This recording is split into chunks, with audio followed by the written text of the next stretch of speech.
Dootha media power of news. నమస్తే, welcome to Dootha media. నేను పవన్.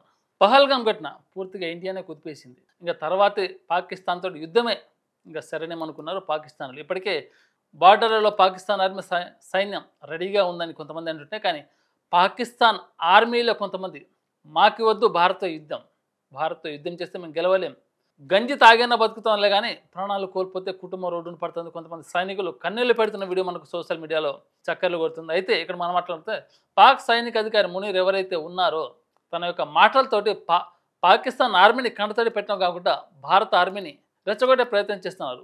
మరి రాబోయే రోజుల్లో భారత్తో పాకిస్తాన్లో యుద్ధంలో పాల్గొంటుందంటే ఖచ్చితంగా పాల్గొనాల్సి. ఎందుకంటే అమాయకులైన ప్రాణాలు బలి తీసుకుంటుంది పాకిస్తాన్ గవర్నమెంట్. ఇటు పాకిస్తాన్ ఆర్మీ కావచ్చు, పాకిస్తాన్ ప్రభుత్వం కావచ్చు, టోటల్గా పాకిస్తాన్ ప్రభుత్వమే దీనికి బాధ్యత వహించాలి. ఒకటి కాదు, రెండు కాదు, వరుసగా ఇండియా పైన దాడులు చేస్తూనే ఉంది. 2008 ముంబై దాడిలో 173 మంది అమాయక ప్రజలు చనిపోయారు.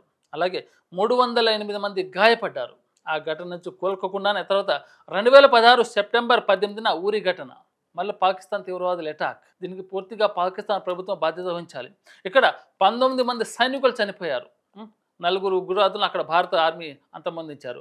అలాగే ఈ ఘటన మర్చిపోకముందే 2019 ఫిబ్రవరి 14న పుల్వామా ఘటన. బయలుదేరుతున్న ఆర్మీ వ్యాన్ మీద పాకిస్తాన్ తీవ్రవాదులు కాల్పులు జరిపి మిసైళ్లతో దాడి జరిపి 40 మంది సిఆర్పిఎఫ్ జవాన్లను పట్టనేసుకుంది పాకిస్తాన్ ఆర్మీ. దీనికి ఖచ్చితంగా పాకిస్తాన్ ఆర్మీ సమాధానం చెప్పాల్సిందే.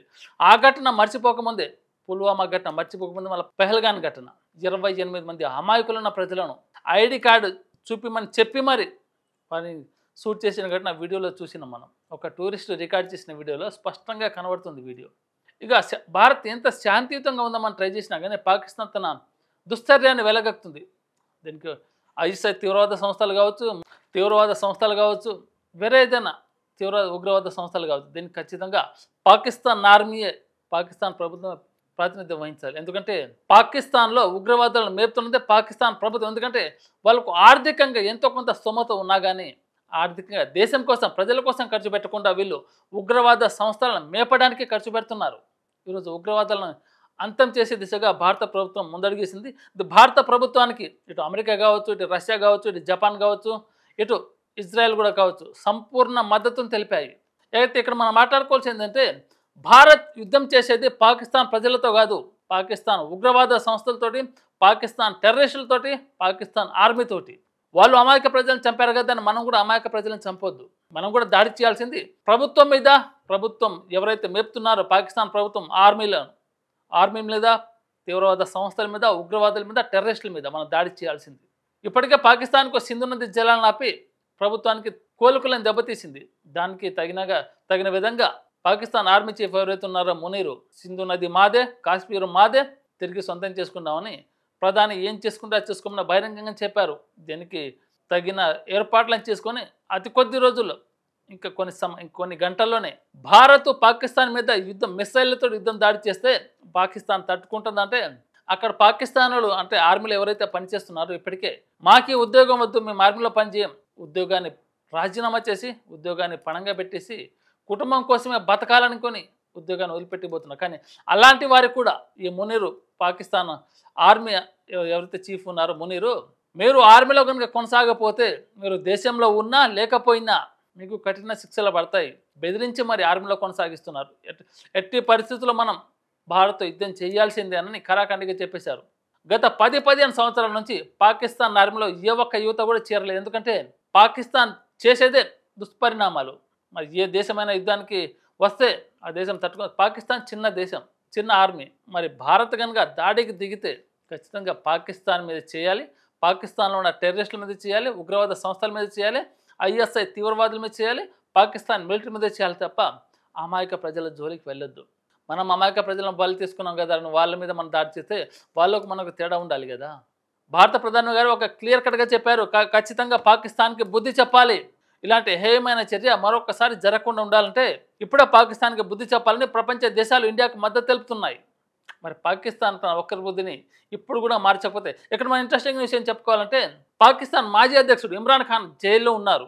జైల్లో నుంచి ఒక సందేశం పంపారు. ఏంటంటే, భారత్ను తిప్పికొట్టే చర్యలు మా దగ్గర చాలా ఉన్నాయి, పాకిస్తాన్తో పెట్టుకుంటే భారత్కు ఆర్థిక సమస్యలే కాదు, ప్రాణ నష్టం ఖచ్చితంగా జరుగుతుందని ఇమ్రాన్ ఖాన్ ఖరాఖండిగా చెప్పారు.